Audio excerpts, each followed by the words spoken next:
Hi Andy, how are things? The first question, Garry Ringrose obviously is a notable omission. What can you tell us about what we presume is an injury? What's the extent of it, and what is he dealing with at the moment? Yeah, it's something that happened in the last game that he played. He had a bit of a bang on the shoulder, just irritable. He was managing it well and going through his rehab and making good progress, but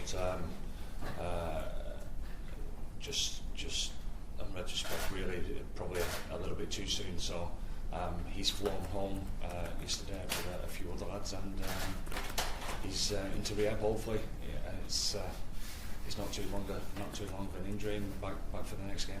You'd be confident he'd be available for the game with this week? Well, we'll see how it progresses. Yeah. It's a big opportunity for Joe McCarthy as well, getting a huge start in the Six Nations. What has impressed you most about his form post World Cup in particular?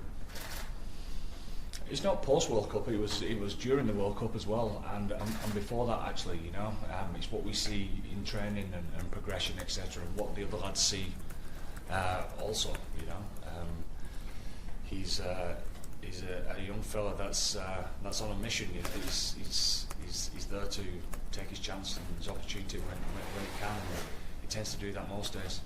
And then one other player, Nash, getting a first Six Nations appearance. He's someone who's. It's taken him a while to get to this point in his career. Like he's 26 years old, and I suppose it's a reward for hard work over the years. Well, it certainly is. It's a reward for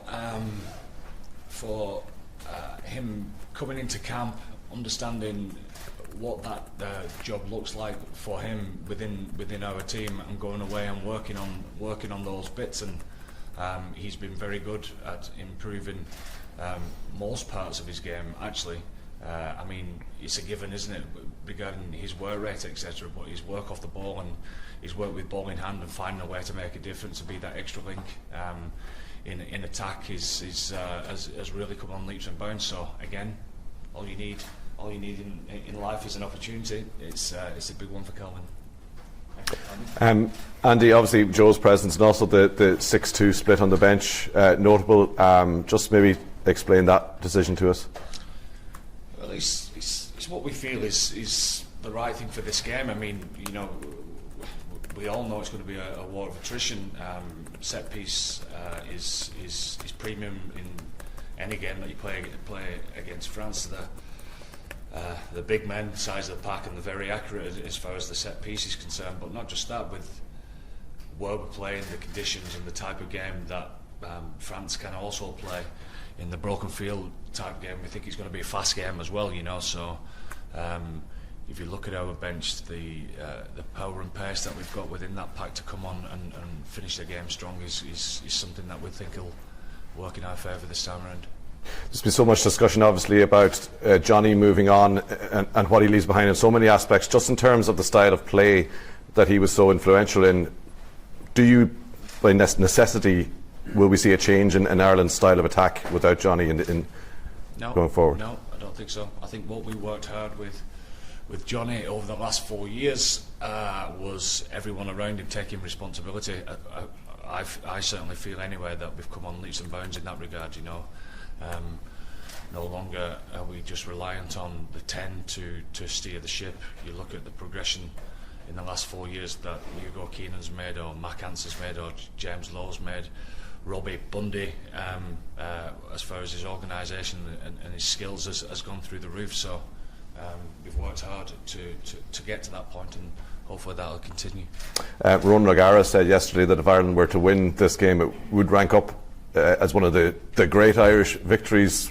Would you put it in that category if it happens? I think so. Would you? I think so. As in, like we all realise it's a huge game. I mean, it's mouth-watering, isn't it? You know, it'd be a great game to watch. I'm sure. There's no doubt about that. The stadium, the atmosphere, it being the first game of the Six Nations after a World Cup. It's if you can't get excited about that, as I keep on saying, you're in the wrong place. But I mean, for us, it's just living up to our own expectations. We expect to perform on the big stage, and it doesn't really get any bigger than this one. Andy, impressed you most about Jack Garry since he first came into camp, and what do you want to see from him on Friday? Well, he's a confident kid, Jack. You know, so being able to grab hold of the team is tough for young kids, especially with responsibilities like in his position. But he feels very comfortable in being able to do that. How you run a week is pretty important, and how you're making sure that the rest of your teammates feel that you're in control. He's obviously learned a lot from Johnny in that regard. Harry's pretty good at that as well, and Garry Ringrose is getting better at that. But the only thing that matters is the performance, isn't it? Taking that preparation, that's been good. That's been very good actually in camp, and transferring it to a performance that we all want to see. Andy, what excites you the most about this starting 15 that you've selected? Well, the exciting thing for me is, are we brave enough? Have we got the courage enough to go and do what we said we're going to do? And obviously we're playing against a world-class side, but taking your opportunity and being the best version of ourselves is the expectation that we have of ourselves. So living up to that is going to be demanding for us. But you know, if you want to be successful, if you want to try and be the best, then you've got to beat the best in places like this, and the occasion doesn't get much bigger, and we've got to relish those type of occasions and go after them. I assume that's ultimately what you learn from the World Cup, to take those opportunities that you'll want to take into Marseille on Friday. Well, we've been pretty good at being able to do that over the last couple of years, but we always take our learnings, and the World Cup's obviously there to learn from.